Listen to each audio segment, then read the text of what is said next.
Yo por muchos años, aún creciendo en el evangelio, decía, el hombre no cambia, el hombre mejora.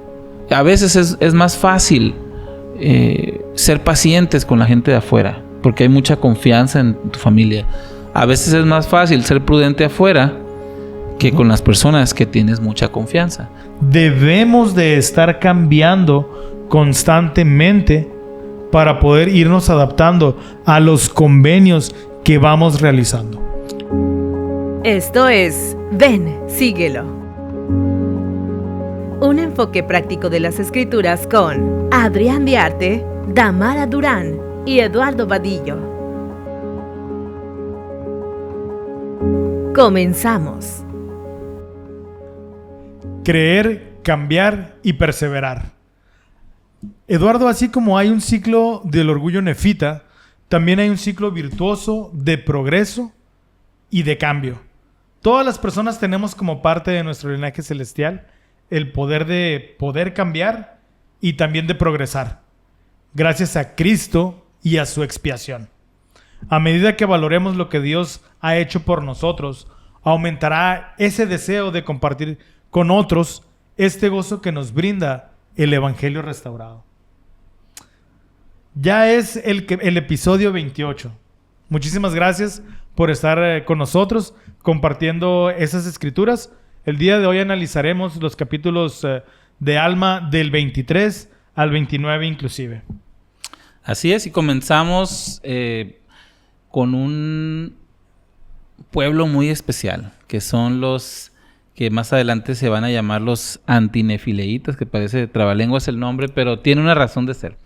Y bueno, después de que el rey de los Lamanitas fue convertido, se abrieron las compuertas de la prédica del Evangelio. Manda a él una proclamación de que todo mundo debe de dejar entrar a sus casas, a sus sinagogas, a Aarón y a todos los demás, ¿no? Sus hermanos. Mandó un WhatsApp, Eduardo, diciendo que todos podían si querían escucharlos. Así es, ¿no? Una lista de difusión. Y entonces, gracias a eso, pues miles de personas aceptan el Evangelio y empiezan a hacer cambios. Vamos a leer rapidito en este capítulo 23, los versículos del 6 al 7. Tú puedes leer el 6 y el 7, ¿qué te parece? Claro que sí. Dice: y tan cierto como vive el Señor, que cuantos creyeron, o sea, cuantos llegaron al conocimiento de la verdad por la predicación de Amón y sus hermanos, según el espíritu de revelación y de profecía, y el poder de Dios que obraba milagros entre ellos, sí, os digo que así como vive el Señor, cuantos lamanitas creyeron en su predicación y fueron convertidos al Señor, nunca más se desviaron. Está fuerte eso. Porque se convirtieron en un pueblo justo. Abandonaron las armas de su rebelión, de modo que no pugnaron más en contra de Dios, ni tampoco en contra de ninguno de sus hermanos. Esa frase que tú acentuaste, Adrián, ¿qué fue la pieza clave para que ellos más nunca se desviaran? Eduardo, es muy interesante cómo los conversos que se convierten en una edad madura abrazan el Evangelio de una manera diferente, a lo mejor, a los que crecimos con el Evangelio. Cuando uno experimenta ya como adulto este cambio, tiene probablemente grabado en su corazón y grabado en la mente lo que se siente no tener el Espíritu Santo. Esa necesidad, ya que lo tienes, de que sea constante. No digo ni menosprecio, claro que no, a las personas que nacen en el convenio, o en mi caso que crecimos con el Evangelio. Pero definitivamente hay algo especial en estos conversos. Recordemos un poquito las tradiciones que ellos tenían. Ellos son descendientes directos, muchos de ellos, de Lamán y Lemuel. Duros de cerviz, necios, por así decirlo, lo cual también se puede decir muy firmes y constantes en lo que creen. Entonces ellos conocen el Evangelio y lo abrazan, y con esa misma dureza a sus convicciones anteriores, abrazan las nuevas convicciones. Y es por eso que ellos adquieren ese testimonio tan fuerte, esa misma terquedad ahora se convierte en un poderoso testimonio. En constancia, ¿no? En constancia. Entonces, yo creo que la pieza clave para que ellos nunca más se desviaran fue ese poderoso, ese testimonio albergado en ese corazón, en seguir sus tradiciones. Fíjate que ahorita que dijiste eso me acordé de una frase del presidente Hinckley cuando dice: traigan lo que ustedes ya tienen, y aquí se va a, por así decirlo, Vemos que empatamos. A magnificar y a crecer. Entonces, a lo mejor ese celo que tú dices o ese obstinación, bueno, pues ahora va a ser para algo bueno, ¿no? Va a ser para ser más fieles. Y fíjate que algo que también yo creo que es clave y nos ayuda en muchas cosas también a nosotros es saber quiénes somos. Y en este caso en particular, vemos, por ejemplo, que el saber cómo se identificaban a ellos mismos, vamos a ver ahorita muy rápidamente cómo eso cambió, en definitiva, la manera en que ellos vivían todo, no nomás el evangelio. Ahora, si tú te fijas, y lo hemos visto ya en algunos capítulos, muchos reyes adoptaban un nombre para hacer como una especie de homenaje, pero también como un recordatorio de como quién debo de ser, ¿no? Y es que los nombres, Eduardo, dicen muchas cosas. Por ejemplo, en mi casa, mi papá siempre se ha sentido muy orgulloso de su apellido y buscó la raíz etimológica del apellido Diarte y se dio cuenta que somos de fulanita parte y todo. Entonces él a mis hijos siempre les dice: los Diarte somos cejudos y comemos carne.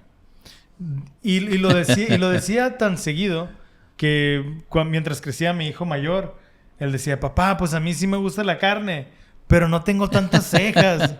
Entonces, los nombres nos generan una identidad y esa identidad nos hace que nuestros rasgos se magnifiquen, ¿no?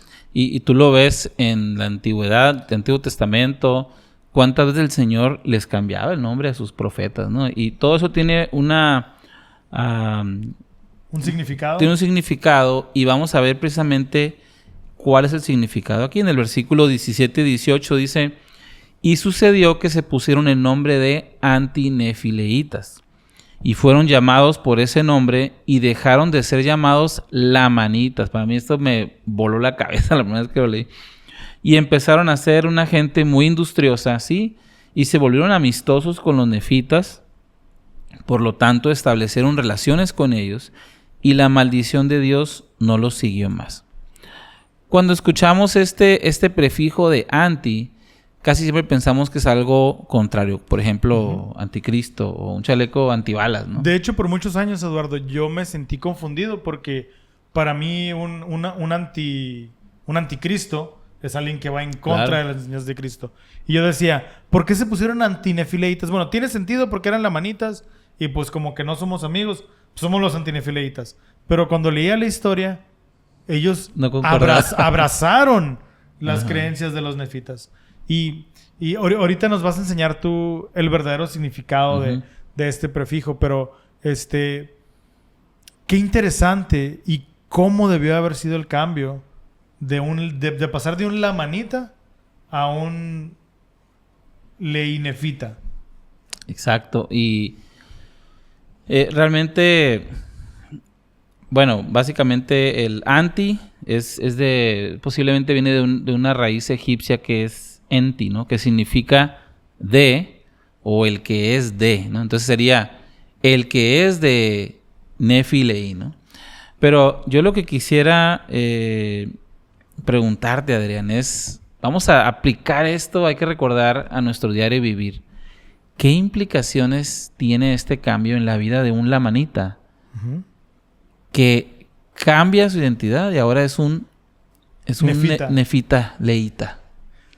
Pues mira, yo creo que las implicaciones que esto conlleva son muy parecidas a las que conlleva también el tomar el nombre de Cristo sobre nosotros cuando nos hemos bautizado, cuando hemos hecho convenios en el templo. Ellos ya eran descendientes de Nefi y de Leí. Eran descendientes de Leí, eran primos de los nefitas. Uh-huh. Pero ellos habían decidido seguir las tradiciones de Lamán y de Lemuel. Y muchas veces nosotros, en nuestros países latinos, crecemos con una religión, crecemos con algunas ideas, y eso nos identifica como pueblo, pero también como familia. Cultura. Como cultura. Y cuando conocemos el Evangelio, tenemos que hacer algunos cambios. Y adoptamos creencias de nuestros primos, de nuestros hermanos, ahora del Evangelio que estamos abrazando. Pero conlleva hacer cambios. Y eso nos redefine nuevamente. Ahora, esto no solamente es para las personas que van conociendo el Evangelio. También debe de ser para todos los hombres cuando hacemos el convenio del sacerdocio. También debe de ser para todas las parejas cuando entramos al templo. Debemos de cambiar muchas veces hasta nuestra forma de vestir. Debemos de cambiar nuestros horarios para poder ir al templo más seguido. Y también debe de ser una semejanza cuando aceptamos un llamamiento y ese llamamiento nos exige más tiempo. ¿Qué ejemplo tan grande de estos anti-nefileitas, de nefileitas, que tuvieron la bendición de poder enseñarnos que se vale cambiar? Una vez más, yo por muchos años, aún creciendo en el Evangelio, decía, el hombre no cambia, el hombre mejora. Y qué equivocado estaba, Eduardo. Debemos de estar cambiando constantemente para poder irnos adaptando a los convenios que vamos realizando. Eso que dices es muy cierto. Por la naturaleza de mi llamamiento me toca ir a visitar consejos de barrios, reuniones de presidencias de otras organizaciones. Y es muy triste cuando yo veo a un líder que no tiene la esperanza de que la gente va a cambiar. Muchas veces pasa cuando tienen toda su vida en el mismo barrio, ¿no? No, hombre, tal, ¿no? Así es él y no va a cambiar, haz de cuenta, ¿no? Ya sabemos cómo es. Ya sabemos cómo es, ni para qué. Entonces dices tú, si tú como líder no tienes la fe y la esperanza de que la gente va a cambiar, pues no van a cambiar. Entonces sí estás en lo correcto, pero no por las razones correctas. Entonces creo que esto es algo que debemos todos de tenerlo muy presente. Yo tengo algunos casos en mi familia que me han ayudado a valorar este ejemplo de los antinefileitas, porque me tocó ver cómo han habido cambios. Rápidamente, una de mis abuelas era muy mal hablada. Desde los 15 años ella fumaba siempre, ¿no? Y casi hasta que se murió. Era muy áspera, pero era una persona muy bondadosa. O sea, ella veía a alguien en la calle y lo metía a su casa y le daba comida y le daba dinero, ¿no? Entonces, ella por toda mi vida, ella iba a la capilla cuando nos íbamos a la misión, ¿no? Entonces, durante toda mi vida yo me acostumbré al hecho de que ella nunca iba a estar en la iglesia. Entonces, mi sorpresa fue que un día de repente dijo, quiero escuchar a los misioneros y quiero hacer un cambio en mi vida. Y entonces fue un shock cuando llegaron los misioneros. Estábamos en Puebla y estaba Diego León, que es de aquí de la Estaca. Uh-huh. Y le digo, tú no sabes a quién estás bautizando. Le digo, es para que salgas en la Leona, le digo yo, ¿no? Entonces, me gusta mucho ver. Ahora, ¿cómo es que se logra esta cosa que parece imposible? Pues vamos a ver este ciclo, ¿no? En los versículos 6 y 7 vemos que ellos creen y ellos se convierten en un pueblo justo. Más adelante vamos a ver que ellos incluso dejan las armas, que eso tiene también su símbolo muy poderoso. Spoilers. Pero después vemos que ellos cambian su identidad. O sea, ellos, es decir, sacrifican todo lo que había antes por esto nuevo. Ellos empiezan a hacer convenios y suben la barra. Ellos hacen más de lo que se espera de ellos. Y a lo último, ellos prefieren incluso morir antes que pecar. Qué grande es esto, ¿no? Eduardo, inclusive cuando Jacob está hablando a su pueblo, por ahí por segunda de Nefi, él resalta algunas cualidades de estos lamanitas al decir que ellos obedecían la ley de castidad teniendo una sola esposa. Ujú. Entonces eran personas que vivían algunas leyes y creían en un Dios o creían en un ser En supremo. algo, ¿no? Ujú. Entonces, pues eran personas buenas que cuando Amón y sus hermanos les llevaron más cosas buenas, mantuvieron lo que tenían, pero elevaron su vida. Y lo malo que tenían era en gran parte por la crianza, ¿no? O sea, por su naturaleza. Falsas tradiciones. Así es. Y yo quiero hacer una reflexión, Eduardo, y me gustaría que las personas que nos están escuchando pudieran también hacerlo. ¿Qué cosas tengo yo que mejorar en mi vida? ¿Qué son aquellas cosas que me pueden ayudar a mí a ser más parecido a Cristo? ¿Y qué nombre tengo que adoptar? Ujú. En Almas 5 nos dice que debemos de tener un rostro como el de Cristo. Y recordemos que cuando nos bautizamos, tomamos sobre nosotros el nombre de Cristo. Me encantaba ser misionero porque traía una placa que decía representante de Jesucristo. Hoy en día no tengo una placa, pero debo de llevar mi vida como un representante de Cristo. Ese es el nombre por el cual debemos de ser conocidos. Y llegará el momento en que el Señor nos llame y seremos o su rebaño o simplemente no seremos de su nombre y de su rebaño. ¿Okay? Entonces, vamos a entrar en el siguiente tema, Eduardo, titulado Debido a que Dios es misericordioso, Él me perdona conforme me arrepiento. Esto es bien, bien importante porque en el libro de Mormón, los grandes opositores era precisamente en lo que se enfocaban. Dios nos perdona, tú no te preocupes. Pero no. Aquí la pieza clave es, Él nos perdona conforme yo me arrepiento, ¿ok? Que eso que dices tú era la base de la orden de los neores, que por eso nunca cambiaban, pues, ¿no? Y aquí vamos a ver cómo... ahorita vamos a hablar de ellos. Spoilers también. Ahorita vamos a hablar de ellos. Pero bueno, aquí hay una comparación muy buena que tú nos hiciste, que dice, en la vida podemos hacer lo mínimo o lo óptimo.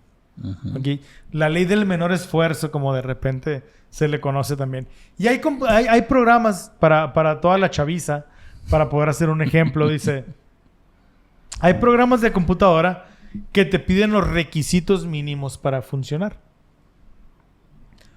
Pero el mayor provecho se saca utilizando el equipo óptimo. Los antinefileitas hicieron algo similar al dar más de lo que se esperaba de ellos, dando más que el mínimo.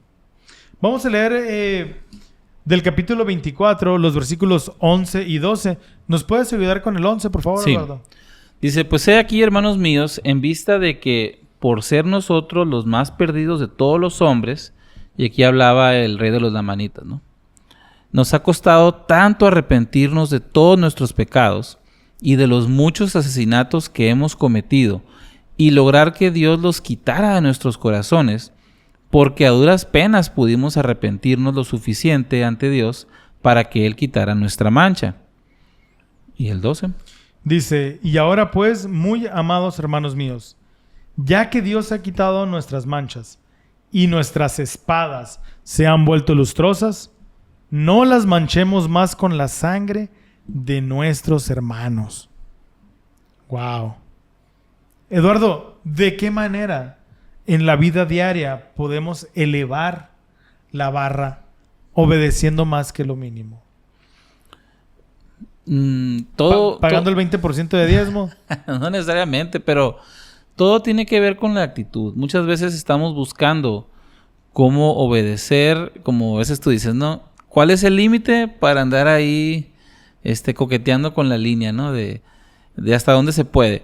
Pero cuando nuestro corazón cambia, y ese es el punto del arrepentimiento. El arrepentimiento es un cambio de actitud. No nomás es un cambio de hábitos. Cuando nuestro corazón cambia y empezamos a convertirnos, la obediencia se vuelve una delicia. Siempre va a ser difícil porque estás luchando en contra de lo natural, pero empiezas a tener gozo al hacer estas cosas. Entonces, Uno mismo, Adrián, puede ponerse... tú sabes que es lo mínimo, pero tú puedes ponerte tú una meta personal. Por ejemplo, a lo mejor cuando ayunamos se nos pide que demos lo de 2 comidas. Bueno, yo puedo dar más, ¿no? Ser generoso. Puedo ser más generoso. Okay. En el caso, por ejemplo, de la palabra de sabiduría, a lo mejor puedo hacer lo mínimo y no consumo alguna sustancia nociva. Bueno, pero ahora voy a tratar de cuidar más De mi hacer cuerpo, ejercicio. ¿no? Puede No tomar ser. soda. Puede ser, ya. Eduardo no toma refresco. Es una nueva meta ahí, personal, pero son muchas cosas que uno puede hacer realmente, Adrián. Por ejemplo, yo lo veo con la administración, ¿no? O sea, tú tienes que estar pendiente de tu familia. Bueno, ¿qué implica eso? A lo mejor no solamente voy a mandar un WhatsApp y, ¿qué onda? ¿Cómo andan? ¿Todo bien? Sale, pues pum. No paso por la casa del hermano y Pip, pip. ya con todo. Entonces, eso es algo muy personal. A lo mejor yo voy a ponerme reglas personales que me van a ayudar a ni siquiera tener que decidir entre hacer lo malo o no. Fíjate que cuando estaba sirviendo mi misión en el área de Matamoros, un saludo a Matamoros. Matamoros querido, nunca te podré Matamoros olvidar. querido. Tenía un compañero, él se llama Elder Coffee. Y en una ocasión, pues vivíamos 4 misioneros, ¿no? Y entonces estaba yo en la cocina con otro misionero, otro compañerismo. Y entonces mi compañero estaba en el cuarto, estaba la puerta abierta y lo podíamos ver. Y de repente vi que mi compañero estaba como orando, pero con los ojos abiertos y con las escrituras. Y entonces entrecerró la puerta y lo tengo bien grabado como si fuera, ya hace más de 20 años, y lo recuerdo como si fuera ayer. Y entonces abro la puerta y le digo, Elder Coffee, no podemos dejar de estar En contacto visual. en contacto visual. Y me dice, estoy haciendo convenios con el Señor. Y entonces yo me doy la vuelta y le digo al otro, pues si ya hicimos los del templo, pues ¿qué más puede estar haciendo? Pues. Y al día siguiente, cuando salimos a caminar, yo me quedé con la duda y le estaba preguntando, Elder, ¿a qué se refirió con esos convenios? Y él me explicaba, estoy haciendo compromisos extra con Dios porque le estoy pidiendo esto, esto y esto. Entonces, Claro. yo le estoy prometiendo esto. Y si Él quiere, Él me bendecirá. ¿Okay? Y 20 años después entiendo que el éxito que tuvimos en esa área, porque fue el mayor éxito que yo tuve en mi misión cuando estuve con Él. Y estoy muy agradecido por haber podido servir junto con Él. Muy probablemente se debió, definitivamente no por mí, pero sí probablemente a los convenios extras. Y un convenio no necesariamente es una ordenanza. Un convenio es un trato entre Dios y uno. ¿Okay? Entonces yo creo que podemos hacer muchos convenios a lo largo de nuestra vida. Creo que, por ejemplo, me gustó también, tomando lo que dices, como cuando a veces el presidente Nelson nos da invitaciones para eso. Por ejemplo, cuando dicen hagan un ayuno, ¿no? de redes sociales, o alguien que a lo mejor no puede ayunar por cuestión médica. Pues a lo mejor yo puedo sacrificar otra cosa, ¿no? Y siempre involucra eso. Eduardo, me acordé. Yo tengo un pariente que se lastimó el pie. Se lastimó el pie y no pudo caminar por meses. Y sufría mucho porque por su condición tampoco podía tomar medicamento para el dolor. Bueno, la cosa es que le prometió a Dios que no tomaría Coca-Cola si le quitaba el dolor. Y entonces, con el pasar de los años, dejó de tomar Coca-Cola, pues, ¿no? Digo, yo no encuentro la relación, pero supongo que era un gran sacrificio. Para él, sí. Entonces, con el paso de los años, estábamos desayunando y de repente veo que abre una lata de Pepsi. No, no. Y le digo, oye, ¿qué no prometiste que no ibas a tomar Coca-Cola? Pero es que esto es Pepsi. Hay niveles, hay diferencias. Yo creo que, bueno, esto es un pequeño chascarrillo de la vida real, ¿no? Pero tenemos que ser muy cuidadosos con los convenios que hacemos con Dios. Y ya entrando en un poquito más de seriedad. El pueblo de Antinefi Leí nos enseña exactamente hasta qué grado debemos de honrar esta promesa. Y tenemos que tener mucho cuidado porque recordemos que estamos elevando el nivel. El mandamiento es no matarás, pero la guerra está justificada cuando defiendes tu vida. Pero ellos prometieron no tocar las armas. Entonces, si ellos tomaban las armas para defenderse, cosa que para ti o para mí o cualquier otro la manita estuviera justificada, hubieran caído en pecado, porque ya lo habían prometido. Vamos a leer 16, dice: y ahora bien, hermanos míos, si nuestros hermanos intentan destruirnos, he aquí, esconderemos nuestras espadas. Sí, las enterraremos en lo profundo de la tierra para que se conserven lustrosas, como testimonio en el último día de que nunca las hemos usado. Y si nuestros hermanos nos destruyen, he aquí, iremos con Dios y seremos salvos. Eduardo, si estuviéramos viendo esto, no correríamos el peligro de decir, qué exagerado. Qué fariseos, qué exagerados. Yo creo que sí. Yo creo que sí, muchos de nosotros inclusive los criticaríamos. Pero qué ejemplo de compromiso. ¿Okay? Y dice el 18. ¿Nos ayudas con el 18, sí, por favor? Dice: e hicieron esto porque a su modo de ver era un testimonio a Dios y también a los hombres de que nunca más volverían a usar armas para derramar sangre humana. Y esto hicieron prometiendo, y aquí viene la clave, y haciendo convenio con Dios, de que antes que derramar la sangre de sus hermanos, ellos darían sus propias vidas. Y antes que privar a un hermano, ellos le darían. Y antes que pasar sus días en la ociosidad, trabajarían asiduamente con sus manos. Qué interesante que la promesa no solamente fue no matar, sino que también no iban a ser ociosos. Que era un rasgo característico de ellos. Fíjate que, bueno, el versículo 19 dice: y así vemos que cuando esos lamanitas llegaron a conocer la verdad y a creer en ella, se mantuvieron firmes y prefirieron padecer hasta la muerte antes de pecar. Te quiero contar una experiencia también que tuve en esta misma zona de Matamoros, cuando estábamos allá en la misión.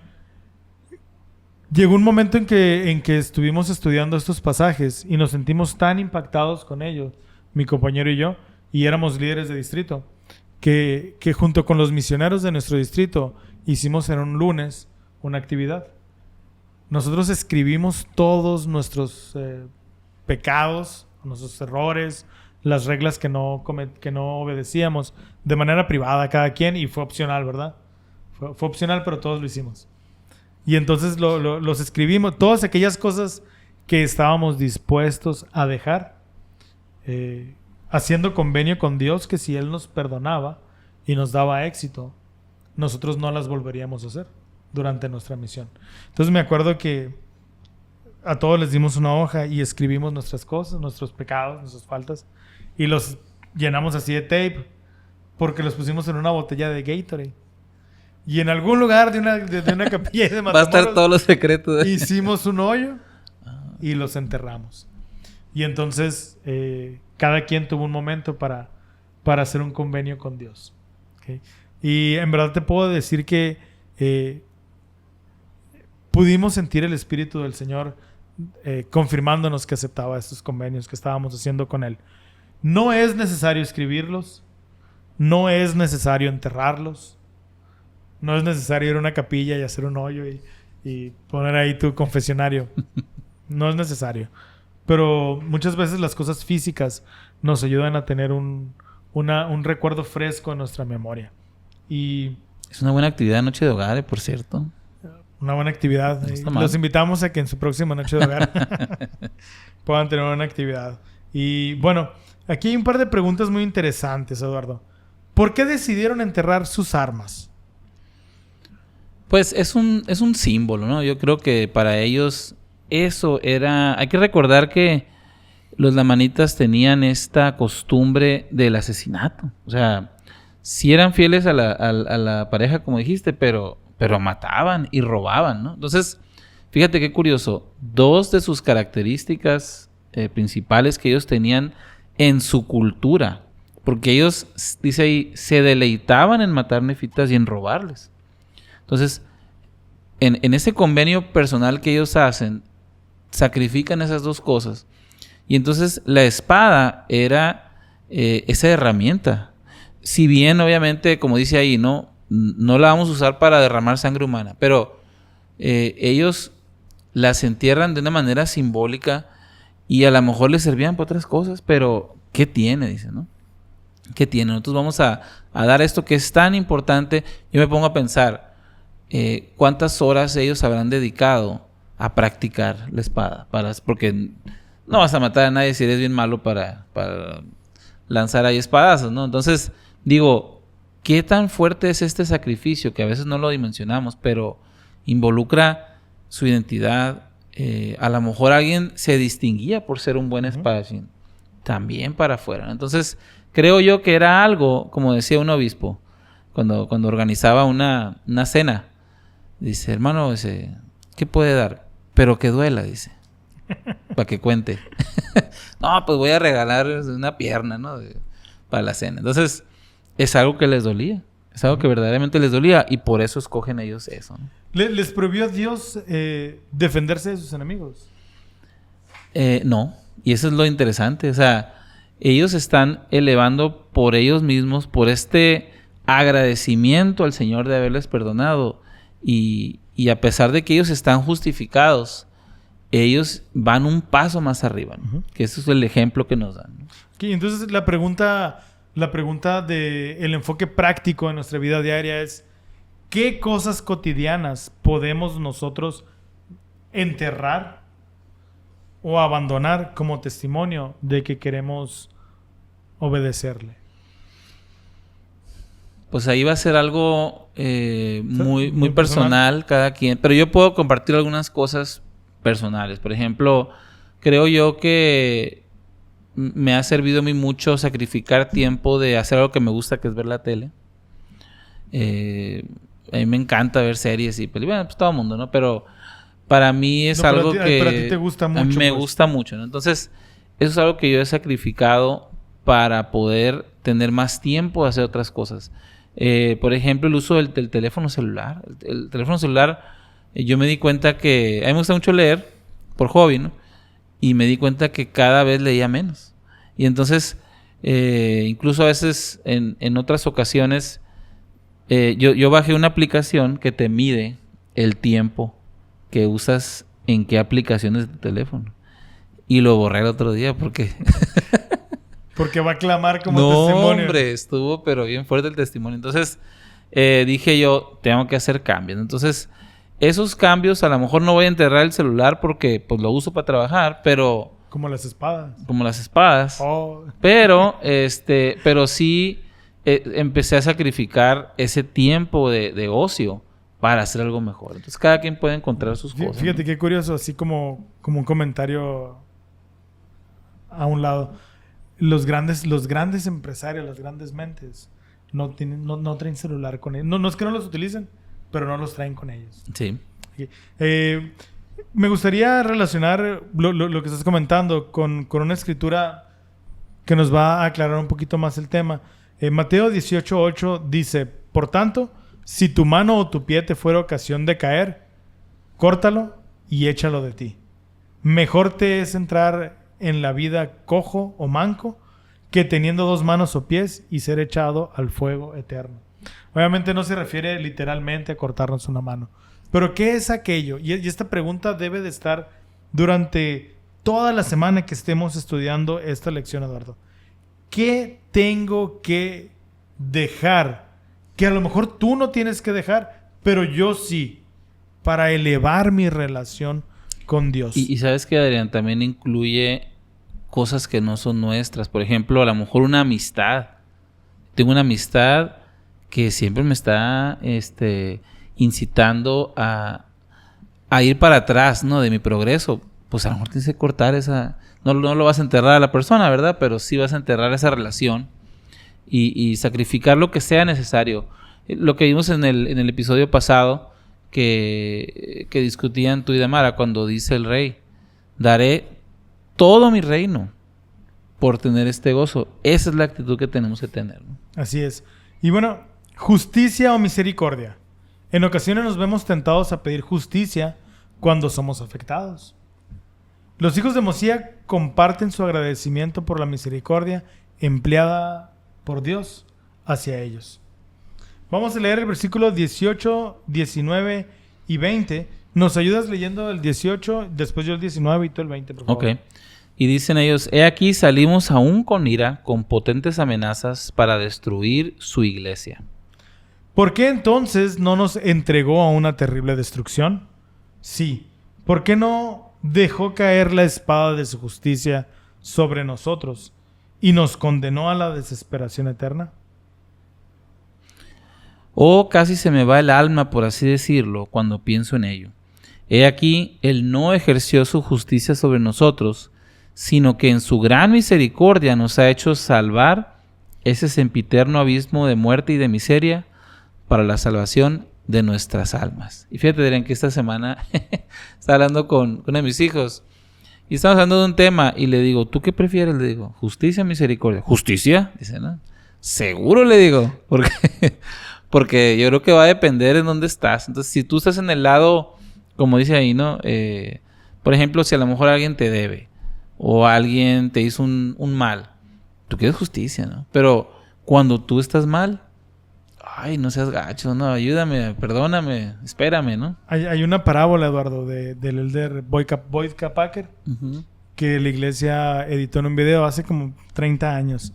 Y entonces en español hay una voz muy, muy melosa, así que dice... Es la del... ¿Justicia o misericordia? Dice, de un hombre que pide un crédito. Ah, sí. El mediador. El mediador. Muy buena. Si alguno de ustedes tiene oportunidad, pare en este momento este video, váyase al buscador de YouTube. Y inclusive voy a tratar de ponerlo, poner en el link de descripción de este video, un link que nos lleve a ver este video. Le vamos a pedir clásico. A Luis Rivera que por favor nos ayude a poner el link. Y un saludo para Luis, que es quien nos ayuda con la edición y publicación de estos videos. Pero este video del mediador está buenísimo. Es la mejor manera de entender si queremos justicia o misericordia. Así es. Y bueno, me gusta, fíjate, también mucho el combustible para que estos hijos de Mosía dejaran todo también. Y aquí va un paréntesis. Muchas veces no le damos tanto crédito a la persona que se ha mantenido, o sea, que nació en la iglesia, por ejemplo. Uh-huh. Y a veces decimos, pues es que nació en la iglesia. Pero no, también tiene su dificultad. Lo vimos incluso con estos hijos de Mosía. O sea, ellos, te apuesto que había noche de hogar en su casa sin falta, ¿no? Pero cuando ellos se dan cuenta de dónde estaban y se dan cuenta de dónde los sacó el Señor, ellos, su reacción natural es, ¿qué puedo hacer yo por Él? ¿No? O sea, dentro de mi nada que soy, ¿qué puedo hacer? Y ellos decidieron dejarlo todo e ir a predicar y compartir este gozo con otros, ¿no? Así es. Y bueno, la pregunta es, ¿de qué manera podemos expresarle nuestra gratitud en la vida diaria a nuestro Señor? Es haciendo lo que Él nos pide, pero entendiendo por qué nos pide eso, entendiendo de dónde nace eso. Yo creo que, como dice la Escritura, somos siervos improductivos, 100%. O sea, nosotros no le agregamos nada al Señor.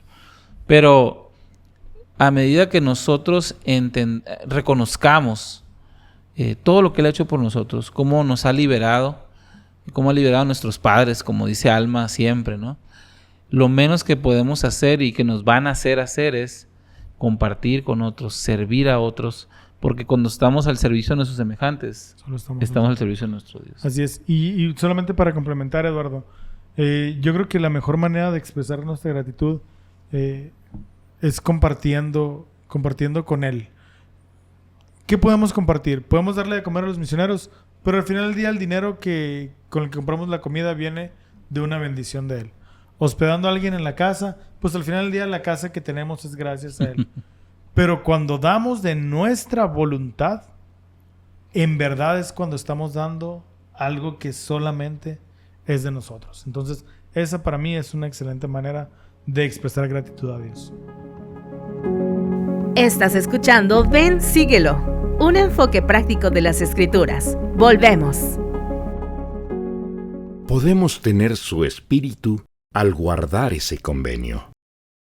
Primero, prometemos tomar su nombre sobre nosotros, lo cual significa que debemos considerarnos suyos, que le daremos a Él el primer lugar en nuestra vida. Querremos lo que Él quiera en vez de lo que nosotros deseemos o lo que el mundo nos enseña a desear. No gozaremos de paz mientras amemos primero las cosas de este mundo. El considerar como un ideal el que una familia o una nación logren la felicidad por medio de bienes materiales terminará por dividirlas. El ideal de hacer unos por otros lo que el Señor quiere que hagamos, lo cual viene naturalmente cuando tomamos su nombre sobre nosotros, nos puede llevar a un nivel espiritual que es una pequeña muestra del cielo en la tierra. Henry B. Eyring. Estamos de regreso en Ven, Síguelo. Y bueno, pasamos entonces a la última sección, que es compartir el Evangelio me da gozo, versículos 26 y 29 de Alma. Y aquí está muy interesante porque es como un tipo de reunión de exmisioneros, ¿no? Yo tuve la mía hace unos años, fue una experiencia muy curiosa, vernos a todos más calvos y más gorditos, pero con muchos hijos y con muchas experiencias. Y bueno, en este caso, pues Amón empieza a dar un discurso, empieza a compartir. Me imagino yo que fue un ejercicio en los que todos hablaban y compartían un recuento de las bendiciones, ¿no?, que ellos reciben por haberse consagrado como misioneros. Pero yo estaba pensando, Adrián, y te comentaba, yo quiero aterrizar esto no tanto a solamente la experiencia de un misionero, porque al fin y al cabo, pues por diferentes razones no todos tienen esa bendición, ¿no? Entonces vamos a tratar de, al leer esto, pensar en una aplicación más actual, más en mi día a día, haya servido o no haya servido. Vamos a empezar a leer el versículo 11 y yo leo el 12, ¿está bien? Pero Amón le dijo: no me jacto de mi propia fuerza, ni en mi propia sabiduría, mas he aquí mi gozo es completo. Sí, mi corazón rebosa de gozo, y me regocijaré en mi Dios. Sí, yo sé que nada soy, le dice a su hermano, que le dice: oye, ¿no será que te andas creyendo mucho tú, no? Yo sé que nada soy, le dice, en cuanto a mi fuerza soy débil, por tanto no me jactaré de mí mismo, sino que me gloriaré en mi Dios, porque con su fuerza puedo hacer todas las cosas. Sí, he aquí que hemos obrado muchos grandes milagros en esta tierra, por los cuales alabaremos su nombre para siempre jamás. Entonces me gusta que a pesar de este éxito imposible que lograron, ellos siempre están bien conscientes de que no son ellos, ¿no? Como dijo el Elder Uchtdorf, al final no se preocupen, el maestro, el que enseña es el Espíritu, ¿no?, en la obra misional. Entonces, yo creo que a veces tendemos a excluirnos cuando se habla en esos capítulos de la obra misional y pensamos siempre en los misioneros. Pero ponte a pensar, Adrián, ¿cuántas veces tú has compartido el Evangelio y a lo mejor ni te has dado cuenta? A veces puede ser a través de compartirle algo a algún vecino, compartirle algo en el mismo llamamiento, incluso con gente activa en la iglesia. Uh-huh. Tú compartes el Evangelio. Sí, te quiero compartir algo. Bueno, yo a mis 40 y tantos años me ha tocado ya tener ese tipo de experiencias de regocijarme. El obispo anterior que teníamos en el barrio, yo fui su maestro de seminario y me daba mucho gozo el saber que, y fui su presidente de hombres jóvenes también, me daba mucho gusto Y hasta me sentía como Amón, que decía a veces, híjole, no me estaré jactando. de decir, ay, yo lo conocí, yo lo vi, yo pude compartir el testimonio. Y nuestro obispo actual en mi barrio, el esposo de Damara, también fue mi joven.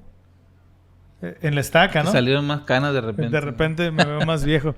Y entonces el gozo y el regocijo de saber que has sido un instrumento en las manos de Dios, tocando probablemente en algo el corazón de estos jóvenes que ya son líderes, es inmenso. Lo mismo me pasó cuando me llamaron como obispo. A mí me llamaron a los 27 años en el barrio en donde había crecido.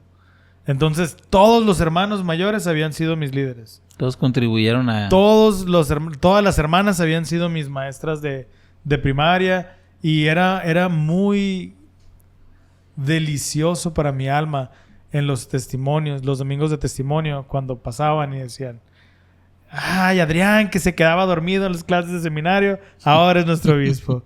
Y luego pasaban las de la primaria. Adrián, que siempre lloraba por su mamá en la guardería, ahora. Y llegó un momento, Eduardo, en que los 3 miembros del obispado, o sea, yo y mis 2 consejeros, habíamos crecido en el barrio. Y yo podía ver a los miembros del barrio con el regocijo. Ellos eran Amón y sus hermanos, diciendo aquella misión imposible de estos jóvenes aguerridos, ahora están rindiendo frutos. La cosecha, ¿no? O sea, nosotros éramos los lamanitas y ellos eran los nefitas. Y fíjate que esto todavía me gustaría aterrizarlo a un concepto todavía más personal, y es de que nosotros debemos compartir el evangelio en casa y viviéndolo, pero también aplicando las enseñanzas, porque al fin y al cabo en las paredes de nuestro hogar es lo más importante. La otra vez me pasó algo muy curioso. Uno de mis hijos es bueno para dibujar, ¿no? Okay. Y entonces no sé qué, había un reel ahí de que tienes que apoyar a tus hijos. Y dije, bueno, pues voy a ser un mejor papá todavía, ¿no? Y entonces le dije, mira, vi con una tipo tablet, le digo, que tú puedes dibujar, hacer muchas cosas por ella. Y me dice él, está bien, dice, pero no me interesa. Dice. Y yo así como que empecé a agarrarlo personal, ¿no? Y esta afrenta, dije yo, ¿qué trae, no? Y entonces después dije, bueno, pero voy a tratar de insistir porque yo le quiero apoyar. Y entonces le dije, ¿sabes qué? Le dije, porque lo vi que estaba dibujando. ¿Sabes qué? Le dije, venden unos lápices especiales para dibujar, le digo. Y esos lápices, y empecé yo, y luego me dijo él, no, pero sí estoy bien, me dijo. Gracias. Sí. Ya sé quién es. Y entonces ya lo agarré yo personal y empecé como que me estaba empezando a enfurecer, ¿no? Y decir, oye, pues estoy bien, estás viendo que te quiero ayudar, ¿por qué? O sea, ¿qué traes contra mí? Y entonces reprimí ese hombre natural, dije, voy a aplicar lo que tanto he visto todos estos años en la iglesia, ¿no? Y le dije, ¿por qué no quieres? Le dije, ¿por qué no quieres que te dé esto? Y me dijo él, muy quitado de la pena, me dice, es que sigo a una persona en Instagram, dice que el desafío es escribir con un lápiz normal, dibujar con un lápiz normal. Entonces me gusta ese estilo y ese desafío de hacer algo padre con un lápiz convencional. Órale. Y yo, ok, no, pues te voy a conseguir un lápiz convencional. Entonces, ¿a qué voy? Tu lápiz número 2. Aquí está tu lápiz. ¿A qué voy? De que a veces es más fácil ser pacientes con la gente de afuera, porque hay mucha confianza en tu familia. A veces es más fácil ser prudente afuera que con las personas que tienes mucha confianza. Entonces, deberíamos de empezar a aplicar y compartir el evangelio en casa primero. Yo he tenido unas experiencias muy bonitas. A veces es muy fácil cuando alguien viene con un problema y tú decirle una solución, ¿no? Pero cuando se trata de los seres queridos, me ha gustado que últimamente les he encaminado a que ellos encuentren sus soluciones utilizando el evangelio. Y eso ha hecho una diferencia en ellos y he podido compartir el evangelio de esa manera. Okay. Es algo más, al final es más eficaz que cualquier consejo que yo pudiera haber dado, ¿no? Así es. Y Eduardo, no perdamos de vista el versículo 3 que dice, yo creo que debería de ser una meta de todos nosotros el poder decir esto. Hemos sido hechos instrumentos en las manos de Dios. En la clase pasada decíamos que podíamos ser las herramientas. Aquí podemos ser instrumentos en las manos de Dios para realizar esta gran obra. Y qué bonito poder decir lo mismo que ellos, diciendo, he aquí, miles de ellos se regocijan y han sido traídos al redil de Dios. Y con una persona, Eduardo, que nosotros podamos decir, hemos traído, aunque seamos nosotros mismos esa persona, podemos experimentar este gran gozo. Así es. Ahora, aquí en la misma lección de Ven, Sigue me vienen algunas preguntas muy interesantes, ¿no? Por ejemplo, ¿qué experiencias has tenido al compartir el evangelio? A lo mejor pudieran comentar eso, pues ahí en la sección de los comentarios nos puedan compartir qué experiencias han tenido. Aquí tú acabas de leer las que tuvieron ellos. Tú has comentado algunas también, otros también durante estos episodios. Pero viene una que me gusta también que dice, ¿qué desafíos afrontas cuando procuras compartir el evangelio?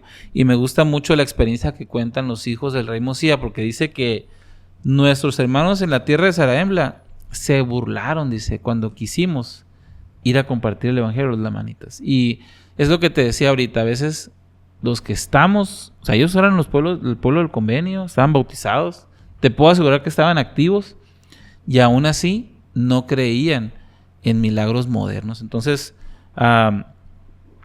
espero yo que podamos, al leer esos capítulos, cambiar nuestra perspectiva y ver que realmente el Señor puede hacer todo. Si se convirtió el rey de los lamanitas, se convirtió mi abuela, que no se pueda convertir cualquier persona.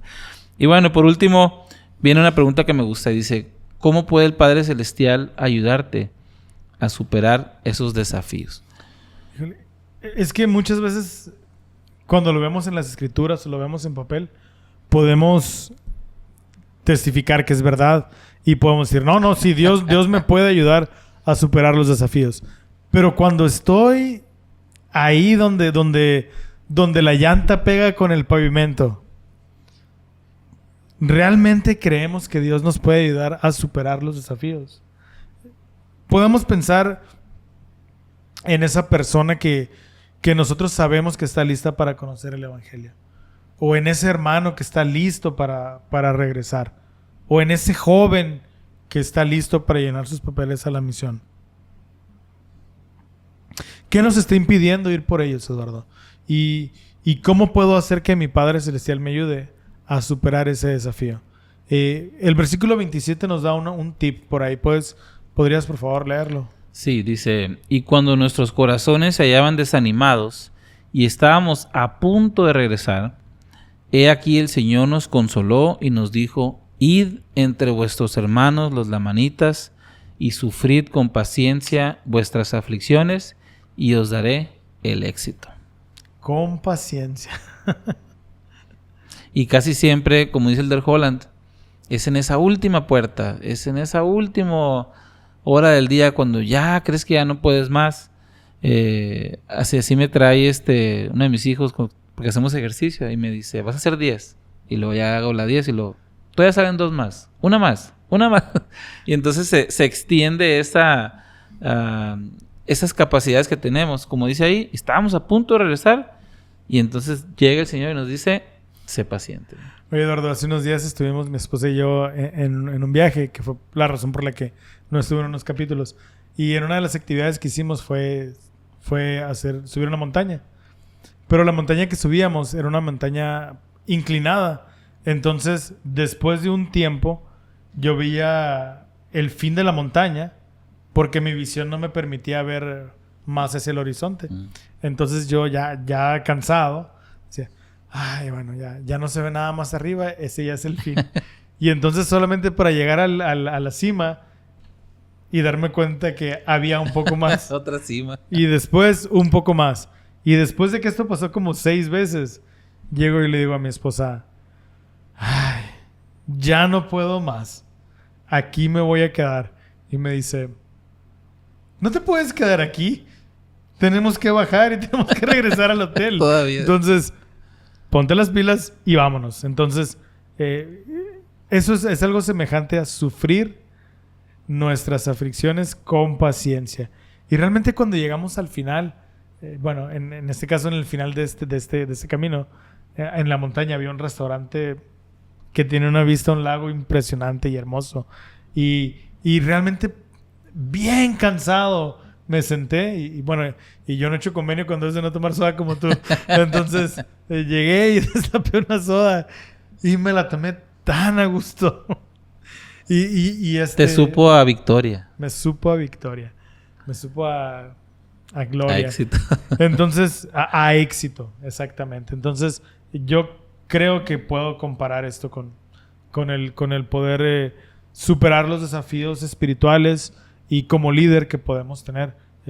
Que aunque creamos que damos lo más que podamos y cuando lleguemos solamente para darnos cuenta que hay que volver a ir a activar a este joven, que hay que volver a entrevistar a esta pareja, que hay que volver a hacer la misma actividad porque no la entendieron y porque todos tenemos velocidades y entendimientos diferentes. Y tiempos. Y nosotros podemos pensar, bueno, pero es que yo dejé de trabajar, yo dejé de estar en la actividad de mi hijo y dejemos de ser yoyos y suframos con paciencia nuestras aflicciones.